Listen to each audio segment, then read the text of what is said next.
Hi everyone, I'm JD from Willowbound Journals. Welcome back to my channel. This is my new faith journal. I work in this every Sunday or for a video on Sunday, and I'll share some faith stories in here. And this was originally my love journal where I recorded stories of love, where I saw God's love. And I'm just going to add a few extra stories that I didn't quite add in last year. So the first story that I'm going to add is about my cat Keanu. He gives me so many faith lessons. He teaches me about God so many times, which is wonderful. And so I've just got my little folder here where I keep my cat related ephemera, and I'm just going through the pages and looking for different things that fit with the theme that I want to journal about today. These cards and photos come from Ali Brown, and she had a pack sold in her Etsy of her black cat. So I just wanted to support her, and it reminded me of Keanu, so I love having those there. They're very, very special to me. I just pulled out one that said love on the top, since that goes with the theme. There's some stickers, I'll come back to those later to decorate, and then I've got my own photos that I've taken of Keanu, and just kind of going through those and seeing which ones that I might like to use. There is also that little turquoise or teal cutout piece that says for Keanu, and that came from the Black Cat Challenge that I held a while ago now. Was it last year or was it the year before? It must have been the year before, where the lovely Willow community sent me some Black Cat items, and a lot of that folder includes those items. And it was amazing because they even sent Keanu toys. So little wool toys and actually store-bought toys, and he just had so much fun playing with buttons and bells and feathers and wool. And we've kept one of the toys, a little fluffy orange toy that he still plays with. So it just was like, oh, I felt so loved through that. And my cat, he got his own toys, and and that was just so touching to me that he got his own toys. And that's kind of what I'm talking about in this page spread, is toys. And so the story that I'm writing in this, oh, by the way, this is another piece of happy mail from the lovely Emma. So I'm just cutting the piece off with the heart to go again with the love theme. And yeah, just playing around with layout, and you'll see that come together as I share the story. Some of you might have heard it before, but there's actually a second part to it now that I wanted to add on in this journaling session. Another little lesson, faith lesson. So I was in the cheap shop here, just a local cheap shop, and they had cat toys in the pet aisle. And I had this moment where I was just holding this cat toy, a little white and blue plastic ball with a bell in it. And I was just thinking to myself, he doesn't need any more toys. My cat doesn't need any more toys. He's already got heaps at home. And I'd already bought that toy many times before for him because he plays with it and breaks it or loses it. But he loves that toy with the bell. And I was just thinking, do I get it? Do I not get it?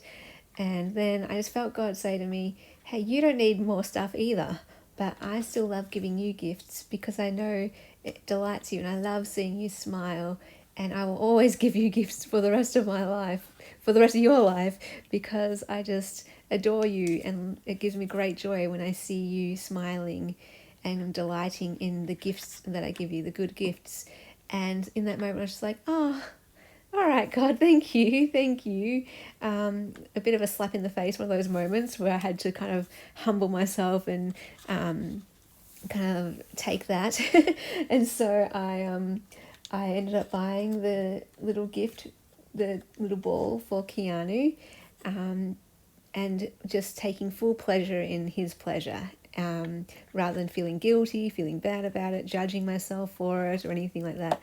And just to be that happy receiver when I give my cat that ball. He isn't like, oh no, don't get that for me, I don't deserve it, or no, you've already gotten this for me before. No, he just goes, thank you, I love it, let's chase this ball, yay. And it makes me so happy.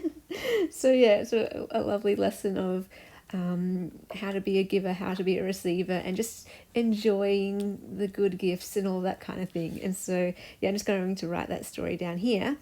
But then on the other page, I'm writing about how another little lesson I learned. So I've been reading this book called Inspired, and it's a book about the Bible and how to read the Bible and that kind of thing. And I love what it says about how it's not a one-size-fits-all book. It's not necessarily a manual. It's not an answer book necessarily that has static answers for all time, for all situations, for all people, in all times, in all cultures, in all situations. Rather, it's an invitation to invite us to engage with God and get to know Him through a mess of letters and poems and songs and writings, and it's all been put together in this jumble from different authors and different times and places, and that is inspired and God breathed to help us engage with Him, to wrestle with Him and who He is. And so that's like a model for how we relate to Him today in our own lives. It's not like when He says something, that's it for all time, in all situations, but rather we can, in every single moment of our lives, have a conversation with Him and go, God, what do you think about this? God, what do you think about this? What about this, God? And have your input in this one, and have a say in this, because it might change what He's going to say. For example, let me put this in context. When He was telling me that message of, hey, I love you, and this is one of the ways I show you love is the good gifts, and how that spoke to me about, yes, it's okay for me to buy this gift for my cat Keanu even though he doesn't need it.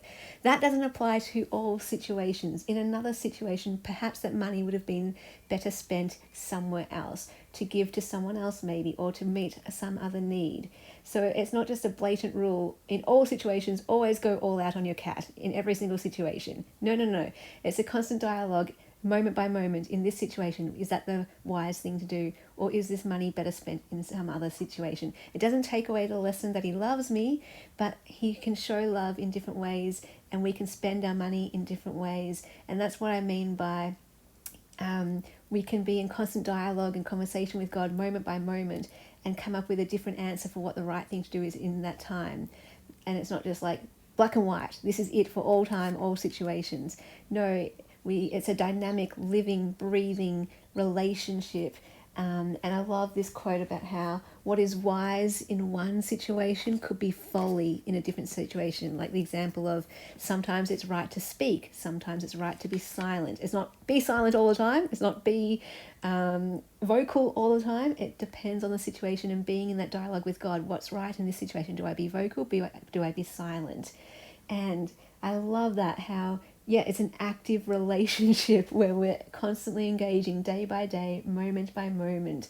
And maybe that's what it's all about, rather than finding one solution for all time and running with that forever, that we always keep coming back to God moment by moment, and we keep learning and growing and wrestling, because we're like, but why, God, in this situation is it okay for me to do this, but not in this situation? I thought it would just be black and white, if it's your law and your love and your rule kind of thing. But that's what I love about it.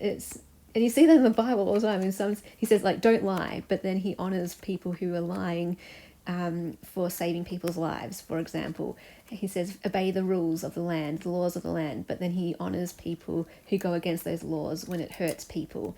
And so that's another thing that the Bible, this book says about the Bible, is like, read it from a lens of love. So always read it from a lens of love. In whatever situation you are in, what is the thing to do that is loving? Thank you so much for watching and for being here. A big extra special thank you to my beautiful patrons who support my channel and allow me to do this full time. I could not do this without you guys, so thank you so much. I hope you get a thrill from seeing your name here. These are all my patrons who supported me in July. If you would like to support me in August, the link will be below in the description box. You get access to extra videos, first preference for my journals, and personal updates, printables, and lots of extra fun stuff over there. If you don't want to become a patron but would like to donate and contribute with a thank you gift, there is a buy me a coffee tip jar kind of option as well. That's in the description box below too. If you want to stay updated with all that's happening in the world of Willowbound Journals, check out the Willowbound Journals Facebook group page. If you want to see what everyone else is doing in the Willow community and get to know each other, there's also a Willowbound Journals community group on Facebook too. Links will be below. Check out my Instagram if you are on Instagram. And if you would like to do any journaling courses with me in August, I'm running the Anchor Journal course where we look for our anchors that ground us and bring us back to who we are and center us. And there's also the Willow Journal course, which is a more general course about self-discovery and learning to be in connection with ourselves, and a journaling basics course with a whole bunch of different creative prompts. So I'll leave the link to both of those courses below as well. Thank you so much for being here, and I hope to see you guys in the next video. Bye guys.